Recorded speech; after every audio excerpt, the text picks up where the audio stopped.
আসসালামু আলাইকুম বন্ধুরা, কেমন আছো? আশা করি সবাই ভালো আছো। সকাল সকাল বাইরে হয়ে গেলাম, পার্সেলে গুয়াইছে আনাত। অনলাইন থেকে জিনিস আনার মূল উদ্দেশ্য হইল গিয়ে অ্যাফোর্ডেবল প্রাইস মানে জিনিস পাওয়া যায়। তার লাগে আমি প্রায় ভাগ জিনিস অনলাইনেতে গিয়ে অর্ডার করিয়া লইলাই।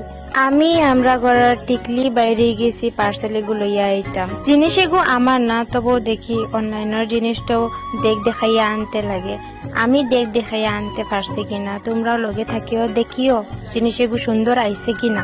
বকিতে এরাইতে তো পার্সেল আই গেছে। পার্সেল আমার হাতে আই গেছে। এখন হইল পালা খুলিয়া দেখবার। খুলিয়া দেখি কি ধরনের জিনিস আইছে। পার্সেল এগু তোমরা সামনে আনবক্সিং করিয়ার, কারণ তোমরা বাদে হইবা অনলাইন থেকে আনাইয়া যেগু দেখাইবার লাগে ওগু দেখাইছে না, লুকাইয়া রাখি দিছে, অন্যতা দেখাই দিছে। তার লাগি তোমরা সামনে আনবক্সিং করছি।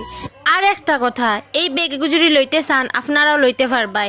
ভিডিওর ডিসক্রিপশনও লিংক দেওয়া আছে, ও লিংকের থেকে গিয়া লইতে পারবাই। জিলা অনলাইনও দেখছিলাম সেম টু সেম ওলাও আইছে। খুবই সুন্দর আসলো ব্যাগটা, আমার খুবই ভালো লাগছে। হয়তো আমার না এটা, আমি ওলা ব্যাগ লই না, বাট তবু আমার ব্যাগটা খুবই সুন্দর লাগছে। হ্যান্ডওয়ার্ক আসলো, খুবই সুন্দর আসলো। আজকের ভিডিও ইনসেস। আল্লাহ হাফিজ।